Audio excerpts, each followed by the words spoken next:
So Aamir log అనే movie team అయితే ఉన్నారు. అసలు ఈ మూవీ ఎలా ఉండబోతుంది ఏంటి అనేది అయితే అడిగి తెలుసుకుందాం. Hi, how are you? నమస్తే. Hello. Very good. How are you? Ya fine. చూడగానే చాలా కలర్ఫుల్గా ఉన్నారు అందరూ.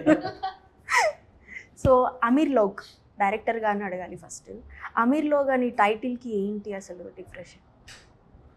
టైటిల్కి ఏంటా లేకపోతే టైటిల్ ఏంటి అనేది టైటిల్ డిఫరెంట్గా ఉంది కదా. Yeah, it's about Hyderabadi people.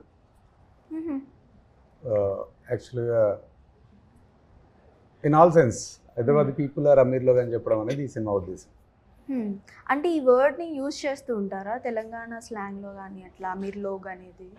Aamir log అనేది హిందీ వర్డ్, హిందీ ఉర్దూ హిందీ చాలా చోట్ల వాడతాం మనం దాన్ని. క్యారే కిత్తా అమీర్ అయిరతు అని చెప్పేసి అట్లా మాట్లాడేటప్పుడు కూడా క్యాజువల్గా వచ్చేస్తూ ఉంటుంది. ఓకే. అమీర్ లోగ్ అంటే మన తెలుగులో చెప్పాలంటే శ్రీమంతుడు అని అర్థం.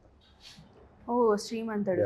కానీ తీసింది మొత్తం బస్తీల్లో కనిపిస్తుంది.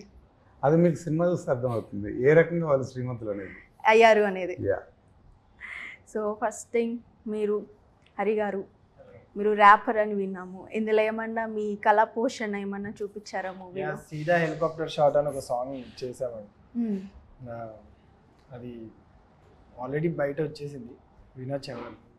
నేను ఈ ఇంటర్వ్యూ అయిపోయేలోపు మీతో ఒక ర్యాప్ సాంగ్ అయితే పాడిస్తాను. తప్పకుండా ప్రిపేర్డ్గా ఉండాలి. అప్పుడు అడిగినప్పుడు ఆలోచించకూడదు. ఏం ఆలోచించరా? Okay, done. సో వేద గారు ఎలా ఉన్నారు? Yeah fine. సో ఈ మూవీ మీరు తిమ్మరాజుపల్లి టీవీ కంటే ముందే తీసారా లేకపోతే అయిన తర్వాత తీసారా? లేదు, అది అయిపోయిన ఇమీడియట్గా ఈ షూట్ చేసి ఇది షూట్ అయింది.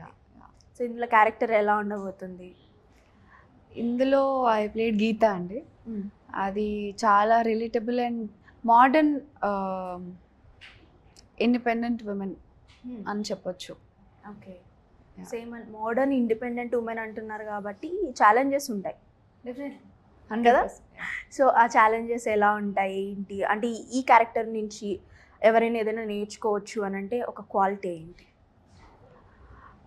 What I believe is cinema చూసిన తర్వాత క్యారెక్టర్ లాగే ఉండాలి అని అనిపిస్తుంది ఎవ్రీ గర్ల్కి అని నేను అనుకుంటున్నాను.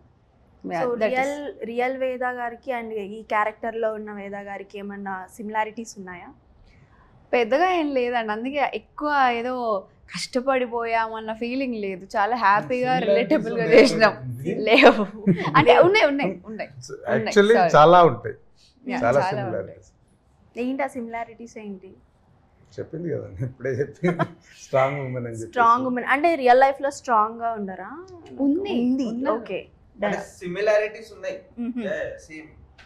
సో వేద స్ట్రాంగ్ ఇండిపెండెంట్, గీత స్ట్రాంగ్ ఇండిపెండెంట్. వేద హీరోయినే, గీత హీరోయినే. సో శశి గారు, మీ క్యారెక్టర్ ఎలా ఉండబోతుంది ఏంటి? చూస్తుంటే ఏమో ఒక పక్కా బస్తీ కుర్రోళ్ళ లాగా అయితే అనిపిస్తున్నారు. అదైతే కరెక్ట్ గెస్ చేశారు మీరు. పైగా ముగ్గురులో బాగా పెసిమిస్ట్ గా ఉండేవాడు మల్లేష్. అంటే నెగిటివ్ గా, అంటే ఏదైనా అందరూ చేసేద్దాం పాజిటివ్ గా ఉంటాం అని అనే వాళ్ళల్లో మధ్యలో అరే ఇది అవ్వచ్చు, ఈ తప్పు అవ్వచ్చు, ఒకసారి ఆలోచించు అనేవాడు మల్లేష్. ఓకే. సో ఆ క్యారెక్టర్ అలా ఉండబోతుంది. అండ్ మీది మనోజ్ గారు, మీ క్యారెక్టర్ ఎలా ఉండబోతుంది? నా క్యారెక్టర్ హైదరాబాద్ గురించి జనాలు ఎట్లయితే అనుకుంటారో, ఫాస్ట్ ఉంటారు, హానెస్ట్ ఉంటారు, అండ్ లాంగ్వేజ్ పరంగా కూడా హిందీ ఎక్కువ మాట్లాడతారు. So that is my character will be the true representation of Hyderabad. Super. అంటే నేను టీజర్ చూసినప్పుడు కొంచెం ఫలక్నామా దాస్ నాకు అట్లా అనిపించింది, కొద్దిగా ఆ వైబ్స్ కనిపించాయి. సో అట్లా ఏమన్నా మిక్స్డ్ ఉంటుందా ఇందులో? అంటే దీన్ని అలా ఏం చూడక్కర్లేదు, హైదరాబాద్ బేస్డ్ కాబట్టి ఫలక్నామా దాస్ లాగా ఉంటుందని. ఇట్స్ కంప్లీట్లీ డిఫరెంట్ ఫిలిం అండి.